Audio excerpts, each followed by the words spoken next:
Bom, pessoal, agora a gente vai conversar um pouquinho sobre estômago. Primeira coisa que é importante vocês saberem onde que ele está. O estômago está no que a gente chama andar supramesocólico. O que é isso? É que ele fica acima do mesocolo transverso. O mesocolo transverso nada mais é do que uma prega horizontal de peritônio, tá? E essa prega horizontal ela vai até a parede posterior. Só para vocês terem uma noção, esse aqui é todo o andar supramesocólico. Não entendi muito bem o que é esse mesocolo transverso. Então vamos dar uma olhadinha nessa imagem aqui para entender bem o que é o mesocolo transverso. Ele é uma prega de peritônio que vai aqui, ó, do colo transverso até a parede posterior aqui do abdômen. Então ele é aqui uma prega de peritônio. E ele vai dividir, né, esses andares. E acima dele é um andar supramesocólico, tá? Então aqui vocês conseguem ver, ó, o estômago que está bem nesse andar, tá bom? Para vocês poderem ver o que mais tem no andar supramesocólico. Se eu retirar o estômago, a gente consegue ver aqui, ó, o fígado, que a gente já via, mas também o duodeno, o pâncreas e o baço, tá? Então são órgãos que estão no andar supramesocólico, que é uma parte que contém aí o epigastrio, contém os dois hipocôndrios, né, direito e esquerdo, e ele fica ali protegida pelo gradil costal, tá? Isso aqui é uma imagem, é um corte anatômico, também dessa mesma região, para a gente poder ver quais são as relações anatômicas nesse andar. Então a gente tem aqui o fígado do lado direito, né, o seu lobo direito e o lobo esquerdo, o ápice do coração ainda, tá? Então a gente já consegue entender que nessa região a gente tem uma sobreposição tanto da cavidade torácica, né, o finalzinho dela aqui, nas extremidades, quanto da cavidade abdominal. Então imagina uma lesão perfurante que passasse por aqui. Você poderia ter lesão tanto de órgãos torácicos, né? Você poderia violar a cavidade torácica, quanto também a abdominal, tá? Então, por exemplo, numa lesão penetrante, você pode ter lesão de cavidade torácica e abdominal ao mesmo tempo. E a gente vê aqui também o baço, né? A coluna e o estômago, tá? Que é o que a gente está querendo conversar aqui. Isso é uma visão de tomografia computadorizada, para a gente ver também esse mesmo tipo de visualização. Aqui é uma visão já mais anatômica do estômago. Então, a primeira coisa, a gente tem que saber que o estômago ele é dividido em 3 grandes camadas, né? Que é a camada mucosa, a camada muscular e a serosa. A serosa nada mais é do que o peritônio visceral, tá? Essa camada muscular ela é dividida também em 3. É a camada muscular que vai desde a longitudinal, circular e a oblíqua, tá? A longitudinal é a mais externa. Por que você tem 3 tipos de camadas que são dispostas em direções diferentes? Porque você precisa ter um movimento, né, peristáltico, um movimento do estômago, que é praticamente uma peristalse igual a do intestino. Ele tem que poder se contrair em regiões diferentes, tá? Em sentidos diferentes, para ele poder movimentar o bolo alimentar ali dentro do estômago, do jeito que precisa fazer para poder ter a digestão e a absorção de nutrientes. Tá? E é por isso que a gente consegue ter essa movimentação diferencial do estômago. Uma coisa importante é a gente dividir aqui as porções do estômago, né? Então lá em cima a gente tem a chegada do esôfago.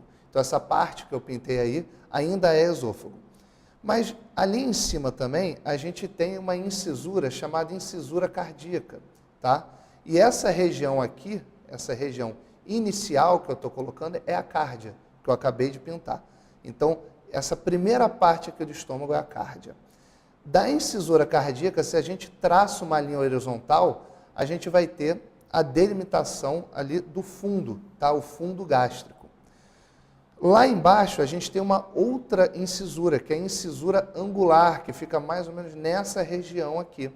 E se a gente traçar esse traço também para baixo da incisura angular, a gente vai ter a chamada região, né, do corpo, da região pilórica, que vai dividir o corpo dessa região pilórica. Tudo que não é região pilórica e não é essa outra parte que eu pintei aqui em cima, que é cardio e fundo, toda essa região não pintada é o corpo do estômago, que é a maior parte dele. E aqui embaixo a gente tem essa região pilórica, né, que é composta pelo antro, que eu desenhei aqui de azul, né, e aqui o piloro, né, o canal pilórico no final, tá bom? A gente pode ver também outras 2 partes importantes, que são a pequena curvatura e a grande curvatura, tá? A gente vai ver que na pequena curvatura a gente tem o aumento menor. E na grande curvatura a gente tem o chamado aumento maior, tá? Então isso é fundamental para vocês entenderem nessa divisão do estômago. Aqui a gente tem uma outra imagem, que é uma imagem bem legal para a gente poder ver a continuação, né, depois do piloro. Depois do piloro a gente tem o início do duodeno, tá? E a gente consegue ver muito bem aqui que tem entre o duodeno e o estômago esse esfíncter, que é o esfíncter pilórico. Existem algumas patologias, como por exemplo no bebê, né, no recém-nascido, ele pode ter uma hipertrofia desse piloro. E aí ele vai ter uma distensão muito grande do estômago, porque ele faz uma obstrução intestinal, tá? Essa hipertrofia, quando você palpa o abdômen do bebê, do recém-nascido, você pode até sentir a hipertrofia, né? É a que a gente chama de oliva pilórica. Então isso pode ser uma causa de obstrução intestinal em neonato, por exemplo. Essa imagem aqui é um exame contrastado que a gente pode ver exatamente aquela contração diferencial do estômago. Então você tem conteúdo de contraste acumulado aqui no início, né, mais para cima, no fundo, e aqui no final também no antro. E todas essas linhas aqui mostram o movimento, né, essa contratilidade do estômago. Tá? A gente consegue ver aqui também a continuação, que é o duodeno, que é o início do intestino delgado. Nessa imagem a gente vê muito bem como se insere aqui essa parte, essa prega de peritônio, que é chamado aumento menor. Tá? E a gente consegue, nessa outra imagem aqui, mostrar uma outra prega maior que se insere aqui no aumento maior, na curvatura maior, que é o chamado aumento maior. Tá, mas qual a importância de você falar do aumento maior e o aumento menor?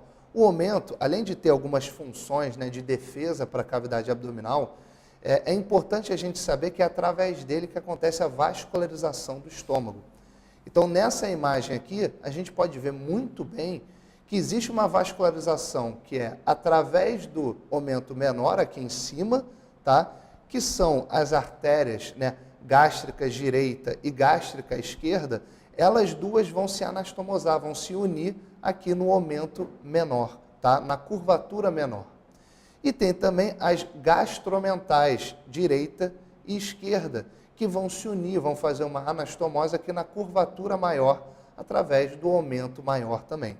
Ah, mas como é que é essa formação? É importante vocês saberem que a vascularização desse andar supramesocólico, ele vem muito aqui do chamado tronco celíaco.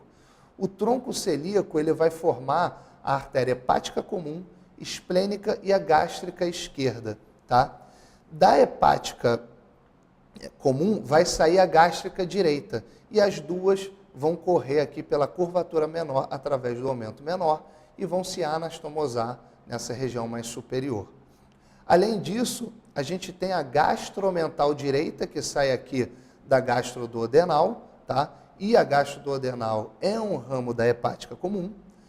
E tem também a gastromental esquerda, que sai desse outro ramo do tronco celíaco, que é a artéria esplênica. Então ela vem aqui pelo lado esquerdo e a gastromental direita vem aqui pelo lado direito. Ambas vão se anastomosar na curvatura maior.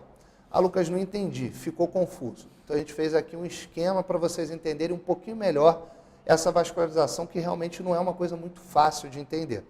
Então, do tronco celíaco, a gente tem três artérias principais, que são a hepática comum, a gástrica esquerda e a esplênica. A hepática comum, ela forma a gastroduodenal e a gástrica direita, tá? Lembrando que a gástrica direita e a gástrica esquerda, elas vão percorrer aqui a pequena curvatura. A gastroduodenal vai ter um ramo que é a gastromental direita. E a esplênica vai ter um ramo que é a gastromental esquerda. E lembrando para vocês também que a gastromental direita e a gastromental esquerda percorrem a grande curvatura através do aumento maior e vão fazer uma anastomose aqui nessa região, tá? Então, vendo de novo, para vocês se lembrarem, essa é a vascularização do estômago. A gente tem as gástricas esquerda e direita pela curvatura menor, através do aumento menor, fazendo essa anastomose aqui no meio do caminho, e as gastromentais esquerda e direita, que vão percorrer o aumento maior aqui pela curvatura maior do estômago, tá?